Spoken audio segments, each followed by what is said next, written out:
Hi friends, అందరికీ welcome to ఎస్కూరి forms. ఈరోజు మనము వల్లభనేని సాయి గారు రాష్ట్రంలోని అత్యంత ప్రజాదరణ, అత్యంత కోడి పందాలలో, కోళ్ళల్లో మరియు కోళ్ళను పెంచే వారందరికీ గురువు లాంటి వారైనటువంటి వల్లభనేని సాయి గారు, అంటే చాలామంది తెలియకపోతే పెడన సాయి గారు అని పేరు ఉన్నటువంటి వల్లభనేని సాయి గారి దగ్గర రావడం జరిగింది. ఈరోజు వారి ద్వారా మనము దూరం నుంచి కోడి యొక్క పరిణామం ఎలా జరిగింది, కోళ్ళ యొక్క చరిత్ర ఎలా ఉండేది, అదేవిధంగా కోళ్ళల్లో జాతులు ఎలా ఉండేవి, వాటి యొక్క ప్రాధాన్యత క్రమంగా ఎలా తగ్గిపోయింది, అలాగే ఇప్పటికి కూడా సాయి గారి గొప్పతనం ఏంటంటే ఇండియా వైడ్గా ఎక్కడ పందెం జరిగినా వీరిని గొప్ప పందాలలో మధ్యవర్తిత్వం చేయించుకొని వారి ద్వారానే రిఫరీగా చేయించి వారి ద్వారానే రిజల్ట్ అనౌన్స్ చేస్తారు. కాబట్టి ఏంటంటే వారు ఇండియాలోనే గొప్ప రిఫరీగా ఇప్పుడు చెప్పవచ్చు. సో వారి ద్వారా కోడి పందెం చరిత్ర గురించి తెలుసుకున్నాం. ఓకేనా సార్? బాగున్నారా? బాగున్నాం. సో మీరు అసలు ఈ కోడి అనేటువంటి దాంట్లోకి ఎలా వచ్చారు? అసలు కోడి అనేది మీకు ఎందుకు ఆకర్షణ కలిగింది? కోడి అనేది ఏం లేదండి, ఇక్కడ ఫ్రెండ్ సర్కిల్ ఏదో పంజాలు వేసుకునే వాళ్ళు. నాకు అప్పుడు 17-18 సంవత్సరాల వయసు. అప్పటి నుంచి కోడి పంజాల్లో నా పెళ్ళి అవ్వక ముందు నుంచి తిరుగుతూ బిగిన్ చేసాం. 17 ఏళ్ళ వయసు నుంచి. తర్వాత పెళ్ళి అయింది, అయినా అప్పటి నుంచి పంజాలు వేస్తానే ఉన్నాం. అది 17 ఏళ్ళ వయసు నుంచి ఈ పందాలలో అంటే మీకు ఎలా ఇంట్రెస్ట్ ఎలా కలిగింది? అంటే ఎవరో ఒకరు ఇన్స్పిరేషన్ ఉంటారు కదా. అంటే ఇక్కడ విశ్వనాథం గారు అని ఒక ఆయన, తర్వాత గాజుల శెట్టి అని ఒక ఆయన, వీళ్ళ ద్వారా మనకి ఇంట్రెస్ట్ కలిగింది.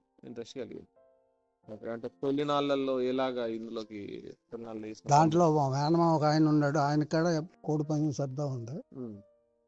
అట్టా ఇక ఒకళ్ళ నుంచి ఒకళ్ళు అట్టా దాటిపోయాం. అక్కడ నుంచి ఈ రంగంలోకి ఆటోమేటిక్గా వచ్చారు. ఓకే. మీరు తొలినాళ్ళల్లో అంటే దాదాపుగా అప్పుడు అంటే ఇంచుమించుగా ఒక 60 సంవత్సరాలు అయిందండి వచ్చి? నేను 73 అండి. 73 అంటే 56-55 ఏళ్ళు ఇంచుమించుగా అయింది. 18.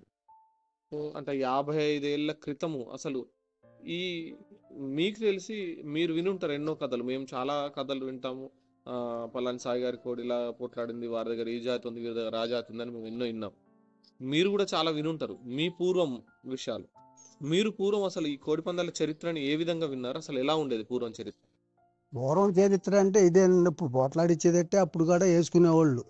అప్పుడు ఏంటంటే ఇది డబ్బుతో కూడిన వ్యవహారం, అందువల్ల ప్రతివారు కూడా దీని గురించి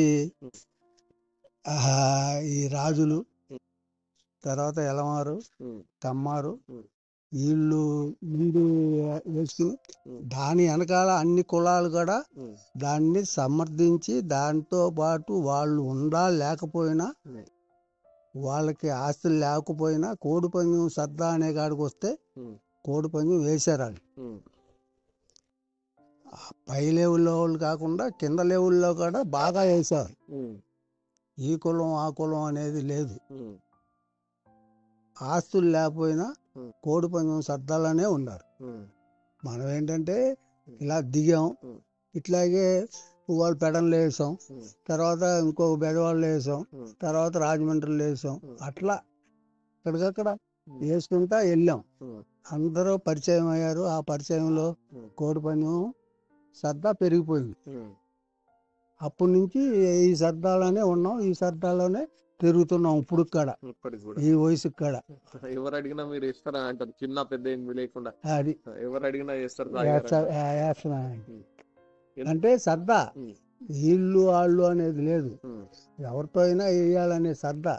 అవి కోడ్లు సర్దా చూపిస్తాయి కాబట్టి వాటితో సర్దా పడతాం. కానీ ఈడు అటువంటోడు ఈడు ఇటువంటోడు అనేది ఓ పక్కన పెట్టండి, అవన్నీ వద్దు.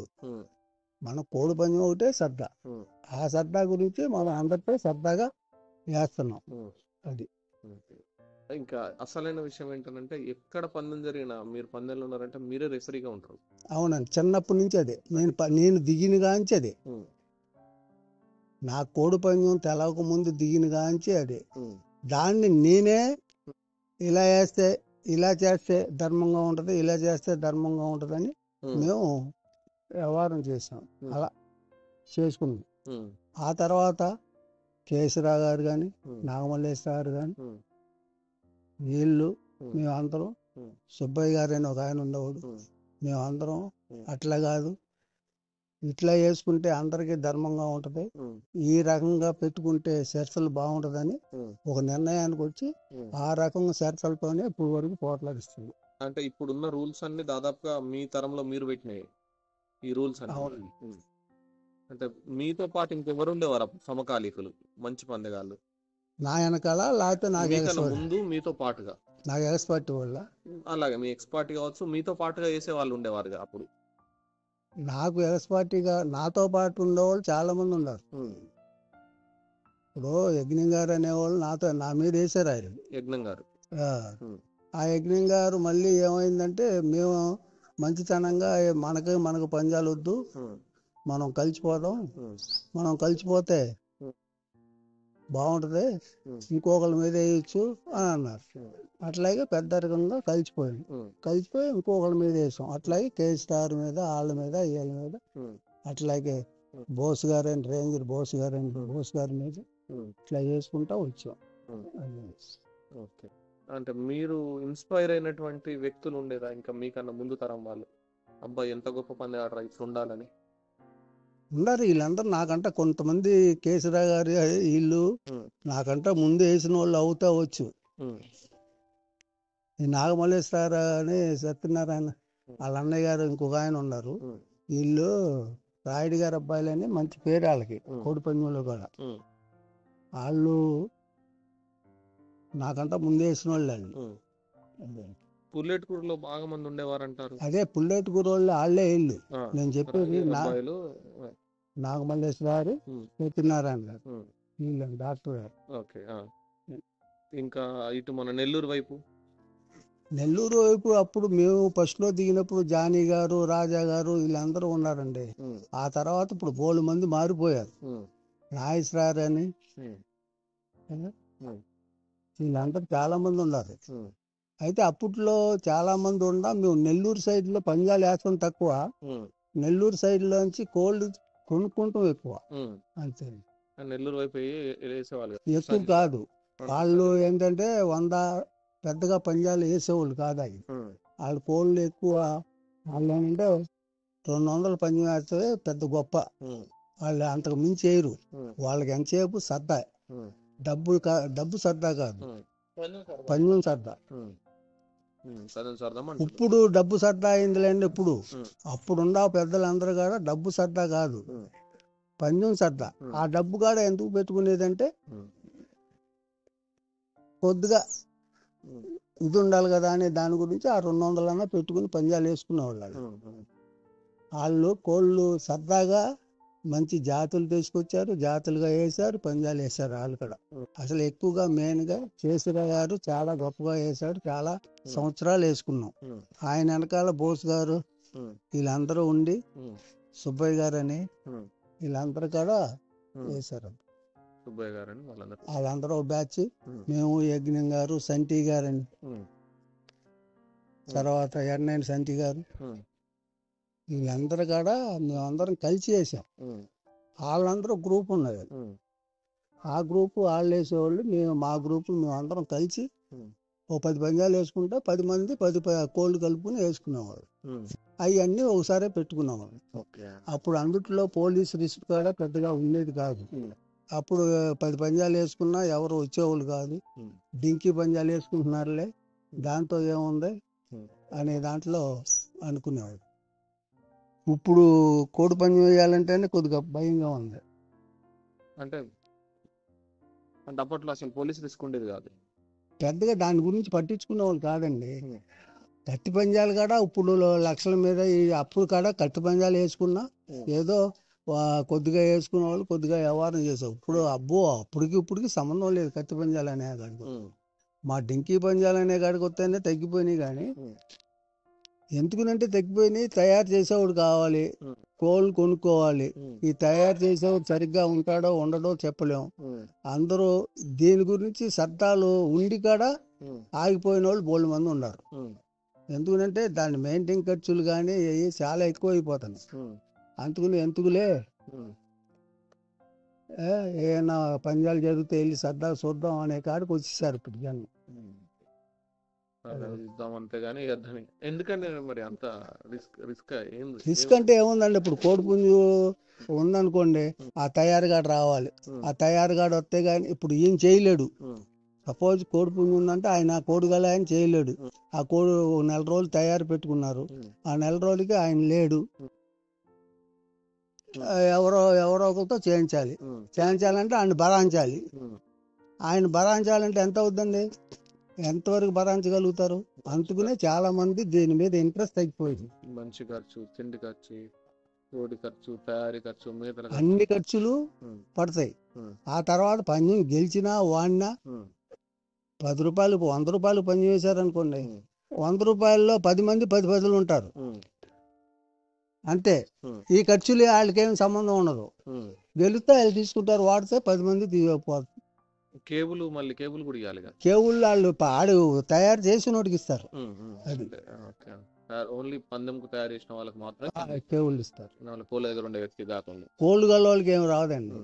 అందుకునే ప్రతి వాళ్ళకి సరదా తగ్గిపోయింది. కారణం అదే. ఇప్పుడు నెల్లూరు ఉందనుకోండి, నెల్లూరు ఆడు కోడి తయారు చేసినాడికి 100 రూపాయలు తయారు చేసినందుకు 100 రూపాయలు ఇచ్చేస్తామా, నువ్వు తయారు చేసుకురామంటారు. అప్పుడు కేవుళ్ళు ఉండవు, ఏమి ఉండవు. ఆ 100 రూపాయలే ఖర్చు అవుద్ది. అట్లా అన్ని చోట్ల కుదరవు.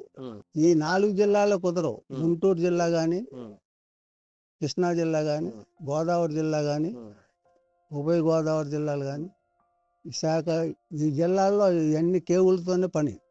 అట్లా ఉంటేనే ఈ తయారు చేసేవాళ్ళు ఉంటారు, లేకపోతే ఉండరు. అది మీరు లాంగ్ టర్మ్ లో ఇంట్లో ఉన్నారు కదా, మీకు ఎవరెవరు తయారు చేశారు? మాకు చాలా మంది చేశారండి. అప్పట్లో డబ్బులు అంటే మాకు లెక్కలేదు. ఇప్పుడంటే డబ్బులు అంటే ఎక్కడి నుంచి తెచ్చుకోవాలో తెలుస్తుంది. ఆ కాడికి వచ్చాం. అది మంచి తయారులు చేసిన వాళ్ళు ఎవరు మీకు గుర్తుండిపోయేలాగా? నెల్లూరు వాళ్ళు ఉన్నారండి, తెగ మంచి. బందర్ నుంచి వచ్చేవాళ్ళు ఉన్నారు, మంచి మంచి తయారుగాళ్ళు. అంటే నెల్లూరు వాళ్ళు ఉన్నారు, ఇప్పుడు బందర్ వాళ్ళు కూడా చాలా మంది తయారు చేస్తాక వచ్చేవాళ్ళు మా దగ్గర. అందరూ ఉన్నారు. ఇప్పుడు వాళ్ళు ఎవరు లేరు, అందరూ వెళ్ళిపోయారు. పేర్లు ఏమన్నా గుర్తున్న పేర్లు? రావుణ్ అని, పేర్లు కూడా సరిగ్గా గుర్తులేదు. అలా ఉండేవాళ్ళు. ఇది ఒకవేళ నేను గొప్పగా చెప్పుకుంటున్నాను అనుకుంటారో మరి ఏంటో, నేను ఎరగనోళ్ళు నన్ను ఎరుగునోళ్ళు ఎక్కువ ఉన్నారు. ఎక్కడికన్నా వెళ్ళాను అనుకోండి, పలానా సాయి గారు తెలిసా, అయితే వాళ్ళు నాకు తెలియదు. ఇలా అడుగుతారు, సహజం. అట్లా చేసాం కాబట్టి ఇలా జరిగిపోయినాయి. ఇవాళ పరిస్థితులు మారిపోయినాయి. ఇప్పుడు కూడా దానికి ఆరోగ్యం బాగపోయినా ఏవి బాగపోయినా అక్కడ ఏ కుర్రోళ్ళకి సరదా కుర్రోళ్ళు వచ్చి వాళ్ళు చేస్తంటే చూస్తా పంజాలు వేస్తానే ఉన్నాం. అది ఆరోగ్యం ఏంటంటే ఇక దాన్ని వేరే ప్రశ్న నన్ను ఏకర్ల మీద అంతే, దాంట్లోనే జీవితం మొత్తం. ఓకే ఓకే సరే. మీరు చూసిన జాతులు, ఇప్పుడున్న జాతులకు వాటికి ఏం పోలికలు ఉండేవి అసలు? ఇప్పుడున్న జాతులు గీతులు అనే కాడికి వస్తాయండి. మేము ఫస్ట్ లో కోడి పంజం దిగినప్పుడు రంగుండ్రా రేజాలని, కేకర్లు, ఇరాన్ కగర్లు, ఇవే జాతులండి. ఇప్పుడు ఏంటో చాలా రకాల జాతులు చెప్తున్నారు, అవి ఏంటో నాకు తెలియదు. ఇప్పుడు కూడా ఆటల్లోంచి వచ్చిన జాతులే. అప్పుడంటే ఒక జాతి అంటే సౌడువాడ రేజాలు, అంటే అదే రంగున్ రేజాలే సౌడువాడ రేజాలు అంటారు. ఆ రేజాలే చాలా సంవత్సరాల వరకు పోట్లాడుతూనే ఉన్నాయి. అట్లాగే లక్నో టేకర్లు అనేవాళ్ళు, అవి ఎప్పుడు పోట్లాడుతూనే ఉన్నాయి ఇప్పుడు దాకా. అంటే ఒరిజినల్ బ్రీడ్ అనేది లేదండి. ఇరాన్ కగర్లు అప్పుడు నేను దిగేప్పుడు ఇరాన్ కగర్లు అనేవాళ్ళు. ఆ 3 జాతులే నాకు తెలుసు. ఆటల్లో జావాలు వచ్చాయి, రకరకాలుగా వచ్చాయి, ఆటలకే వచ్చాయి. కానీ ఈ జాతులన్నీ వేరు వేరుగా కాదు, అన్ని మిక్స్డ్ జాతులు. అయితే మీరు ఒక జావా లైన్ ని బాగా పెంచారు, జావాలు బాగా పోయింది. సాయి గారు జావాలు అనేవారు చాలా. అది ఏ జావాలు అసలు? ఆ జావాలు ఏంటి అసలు? జావాలంటే ఈ టేకర్లకి, ఈ రంగును టేకర్లకి రైజాలకు వచ్చిన వాటిల్లోనే జావాలు వచ్చినాయి అండి. అంతేగాని ఈ జావాలు ఏరేగా జాతిగా రాలా నా దగ్గర. ఉమ్, వాటికే జావాలు వచ్చింది. ఉమ్, ఆ జావాలుగా వచ్చేసింది. ఉమ్. అయ్యే మంచి పేరుగా పోట్లాడింది. మీకు బాగా పేరు తెచ్చు. మీ సమకాలీన బ్రీడర్లు మీకు బాగా అంటే మీతో పాటుగా బాగా ట్రావెల్ చేసిన బ్రీడర్స్ ఎవరెవరు ఉన్నారు? వారి కొన్ని పేర్లు. కేసీఆర్ గారు ఫస్ట్ అండి, ఉమ్, తర్వాత నాగమల్లేశ్వర గారు, తర్వాత ఆయన ఈ పేర్లు గుర్తురావు, సత్యనారాయణ గారు, తర్వాత సుబ్బయ్య గారు, ఉమ్, పొండు గారు ఉమ్, ఉమ్, మాకు తెలిసిన, ఉమ్, తర్వాత రేంజర్ బోస్ గారు, ఉమ్. తర్వాత సంటి గారు, చంటి గారు, పెద్దగడం చంటి గారు.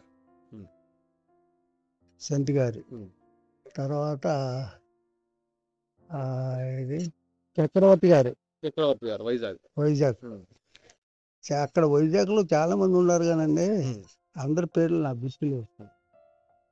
ఉమ్, అది ఉమ్, తర్వాత ఇప్పుడు ప్రతాప్ రాజు గారు, ఉమ్, తర్వాత బైరాగి సత్యనారాయణ గారు, ఉమ్, సుబ్బరాజు గారు. ఉమ్, సుబ్బరాజు గారు అంటే ఇద్దరు ఉన్నారు. ఉమ్, ఓ సుబ్బరాజు గారేమో ప్రతాప్ రాజు గారి తండ్రి, ఉమ్, ఓ సుబ్బరాజు గారేమో పోడూరు సుబ్బరాజు గారు అంటారు. ఉమ్. ఆయన ఈ డింకీ పంజాల్లో దిగిన వాళ్ళు వాళ్ళు. ఉమ్. తర్వాత హైదరాబాద్ గారు మియాబాయ్ గారు అని ఒక ఆయన, మియాబాయ్ గారు. మియాబాయ్. ఉమ్, తర్వాత ఫిరోజు, ఉమ్. తర్వాత ఆ? జగన్నాథం నగిరి. కాదండి, హైదరాబాద్ హైదరాబాద్ జగన్నాథ్. ఉమ్, సికింద్రాబాద్. ఉమ్, తర్వాత సూరత్ గారు మా అమెరికా వెళ్ళిపోయారు. ఉమ్, తర్వాత ఇప్పుడు ప్రెసిడెంట్ లో సాంబశివరావు గారు ఒక ఆయన ఉన్నారు. ఉమ్, తర్వాత అనిల్ గారు ఒక ఆయన ఉన్నారు. ఉమ్, తర్వాత ఈయన మహబూబ్ గారు. ఉమ్. ఫిరోజ్ గారు. అంటే ఇప్పుడు చాలా మంది పందిగాళ్ళు ఉన్నారు. ఉమ్, వాళ్ళందరి పేర్లు చెప్పాలంటే నా వల్ల కాదు. ఉమ్, అంటే ఇప్పుడు ఎవరన్నా మా పేరు చెప్పలేదని అనుకుంటే నా దయించి మీరేం అనుకోవద్దు. అట్లానే నాకు గుర్తు లేదు, ఆ, లేదు వాళ్ళకాడ చెప్తున్నాను అన్నమాట. ఆ, నా పేరు చెప్పలేదు అని. అనుకుంటున్నా. ఇప్పుడు ఇటు గుంటూరు వచ్చామంటే ఉమ్, ప్రసాద్ రెడ్డి గారు, ఉమ్, కొండారెడ్డి గారు, ఉమ్, పాత సాంబశివరావు గారు, ఉమ్, వీళ్ళందరూ పాత పని కాదు. ఉమ్, చాలా మంది ఉన్నారు. ఉమ్, వాళ్ళ పేర్లన్నీ నేను చెప్పాలంటే నా వల్ల కాదు. ఇప్పుడు ఉమ్. నా వల్ల అయ్యే పరిస్థితి కాదు, నాకు గుర్తులు లేవు. మెడికల్ సుబ్బారావు గారు. మెడికల్ సుబ్బారావు గారు. ఆ. ఇలాగా నెల్లూరులో రాజా గారు, జాను గారు, ఉమ్. అప్పుడు ఎవరెవరి పేర్లో గుర్తులేదండి. పోలీస్ శేఖర్ గారు. పోలీస్ శాఖ గారు తర్వాత వాళ్ళు అండి, అలా ఉమ్, ఉన్నారు. ఆయన కూడా వేశారు. ఉమ్. వీళ్ళంతా మీకు సమకాలీనులు. అలాగే మీకు అప్పుడు సరదాగా అందరం కలిసేవాళ్ళం. ఏమన్నా పంజాలు జరిగినాయి అనుకోండి, ఈ పంజాలు సరదా ఉన్న వాళ్ళు అందరూ కూడా వచ్చారు. ఉమ్, డింకీ పంజం సరదా ఉండే వాళ్ళందరూ ఎలా వస్తారంటే డబ్బు గురించి కాదు, ఉమ్, దీన్ని సరదా గురించి వస్తారు. ఉమ్. ఏ కోడి పుంజి ఎలా పోట్లాడింది ఏంటి అనిపించుకుంటాకే. ఉమ్. కోడి పంజం, డింకీ పంజం వేసే వాళ్ళు ఎవరైనా సరే అండి, కోడి పుంజి ఇతని దగ్గర మంచి కోడి బాగా పోట్లాడింది అనిపించుకుంటాకే డింకీ పంజం ఉంది. ఉమ్. ఇప్పుడు హైదరాబాద్ పీలాల గురించి బాగా వినబడింది. గోల్కొండ అయితే పిల్లలనే ఆ గోల్కొండ పీలాలు వాటి గురించి ఏమైనా చెప్పగలరా? అయ్యే గోల్కొండ పిల్లలని మంచి పేరు. హైదరాబాద్ లోనే పోట్లాడినాయి, తర్వాత ఎక్కడ అంత పెద్ద పేరుగా పోట్లాడలేదు. ఉమ్, ఇప్పుడు టేకర్లు అంటే, సౌడ్వార్ రేజాలు అంటే, ఉమ్, ఇరాన్ కగర్లు అంటే ఇరాన్ కగర్లు అనే పేరు. ఉమ్, అవి ఇరాన్ నుంచి ఎప్పుడు మాకు తరం ముందు ఎప్పుడు వచ్చినాయో ఏంటో అనేది మాకు తెలియదు. ఉమ్. ఎలా ఉండేవి చూడడానికి? కగర్లు నల్లగా ఉండేవి. ఆ, అదండి, కాకట్టు. లోపల కుషి లోపల నలిపే. అంతా నలిపాయి. నలుపుగా ఉండేవి. ఉమ్, పైన కొద్దిగా తెల్ల చుక్కలు ఉండేవి. ఉమ్. అదండి, కాలు కూడా నలిపే. నలుపుగా ఉండేవి, తెల్లగా ఉండేవి, రెండు రకాలుగా ఉండేవి. తెల్ల కాలు కూడా మేము ఉండేవి. ఎరుగుండేప్పటికి ఆ, పసరగా ఉండేవి కాదు. పెసర కాళ్ళు. ఓకే. తర్వాత కళ్ళల్లో ఏమైనా నల్ల చుక్కలు ఉండేవా? ఉండేయండి, ఆ. కొన్నిట్లుగా ఉంటాయి, కొన్నిట్లుగా ఉండవు. ఉమ్. అంటే క్రాస్ బ్రీడ్ అయిపోయింది. క్రాస్ ఇప్పుడు అంటే మీరు అది ఇరాన్ చూసేప్పటికి- కగర్ ఉంది, ఇది తీసుకెళ్లి రేజెక్ కలిపాడు. ఉమ్. ఏమవుతుంది, క్రాస్ రెండు, మరి దాంట్లో సగం అవుతుంది, దీంట్లో సగం అవుతుంది. మీరు చూసేప్పటికి క్రాస్ అయిపోయినాయా? అప్పటికే అంటే అయిపోయింది. టీకాలు కూడా మీరు చూసేప్పటికి క్రాస్ అయిపోయినాయి. అంటే అప్పుడు జాతి ఇంకా ఉండేది. ఉమ్, మరి ఇప్పుడు దేని పడితే ఇప్పుడు బాగా పోట్లాడింది అనుకోండి, ఏదో ఒకటి తీసుకెళ్లి పెట్టని కలిపేస్తున్నారు. ఇంకా జాతి ఎక్కడ ఉంది? అప్పుడంటే జాతులు నిలబెట్టుకునే వాళ్ళు, కొంతమంది దాన్ని ప్రోత్సహించేవాళ్ళు, దాన్ని వ్యవహారం చేసేవాళ్ళు ఉండేవాళ్ళు పూర్వం. ఇప్పుడు లేరండి. అసలు టీకర్ అని బాగా కాంట్రవర్షియల్ టాపిక్ ఇది. అవును. ఒకరేమో టీకర్ ఉందంటారు, ఒకరేమో టీకర్ లేదంటారు. అసలు నిజంగా టీకర్లు ఎలా ఉండేవి? స్పీకర్లు ఎలా ఉన్నాయంటే ఇగో టీకర్లు అంటే ఇలా ఉండేది. ఆ రంగు ఇంకా జాతి ఉండాలండి, ఇంకా జాతి ఉండాలి, ఇంకా జాతి ఉండాలి. జుట్టు ఎలా ఇదే మాదిరి, ఇదే టైప్ గా ఉండేది. ఇదే మాదిరి. ఇంకా చిన్న జుట్టు ఉండిద్దా? చుట్టూ కొప్పు అట్టగా ఉంటుంది. కొప్పు ఇట్టాగే ఉంటుంది. కన్ను కళ్ళు తెల్లగళ్ళు, తెల్ల కన్ను. తెల్ల అంటే బాగా తెల్ల కాదు, లైట్ ఎర్రజేరు ఉంటుంది. ఎర్రజేరు ఉంది దీనికి కూడా ఉంది. ముక్కు ఇంత మాత్రమేనా, ఇంకా పెద్దగా? అంతే. ఇంకా కాళ్ళ టైప్ మళ్ళీ కాళ్ళు అది కొద్దిగా పలకాలు రావాలి, పలకలు రావాలి లైట్ గా. టీకర్లలో మండి ఒకటే ఉండేదా, చిలగడ కూడా ఉండేదా? ఉండదు. ఉండదు. ఉంటది. చిలగడ కూడా ఉండేది. ఉంటది. ఎందుకనంటే మేము ఎరుగుండేప్పటికి సౌడు వారు ఆ రంగుని రేజాలకైనా టీకర్లు కలిపారు, అందుకని చిలకడాలు వస్తాయి. అంటే ఆ రేజాలోంచి చిలగడ మిక్స్ అయిపోయి అప్పటికే కలిపేసినారు. ఇప్పుడున్న వాటిలో అప్పుడు కలిపారంటే ఆ కలిపిని జాతే ఉండేది, జాతే ఉండేది. అది ఆటల్లో జాతులే ఆ మూడిట్లోనే కలిసి ఉండేవి. ఇప్పుడు ఏంటంటే 10 మంది, ఇప్పుడు అక్కడ బాగా కోడిపుంజి పోట్లాడింది అనుకో, ఆయన తీసుకొచ్చి ఇంకో పెట్ట కలిపించండి, ఇంకెంత మడుగు నిలబడుతుందా జాతి? నిలబడింది ఇంకా. అట్లా అయిపోయింది. ఇప్పుడు పోట్లాడిందే జాతి. ఇప్పట్లో మేము తెలిసినంత మటుకి మెడ్రాస్లోనే జాతి ఉంది. మద్రాసులో జాతి ఉంది. కాస్తి పుస్తకం ఎంత శాతం ఉండొచ్చు టీకర్ అనే జాతి మద్రాసు పైన? ఇప్పుడైనా ఒక 50% ఉండొచ్చు. అంతేగాని టీకర్లు అనేవి మాత్రం ఒరిజినల్ టీకర్ అనేది నాకు ఇప్పుడు కనపడలేదండి. ఒరిజినల్ టీకర్ అనేది లేదు, కనిపించలేదు. పూర్వం మేము ఫస్ట్ లో దిగినప్పుడు ఉన్న టీకర్లు ఇవన్నీ మారిపోయినాయి.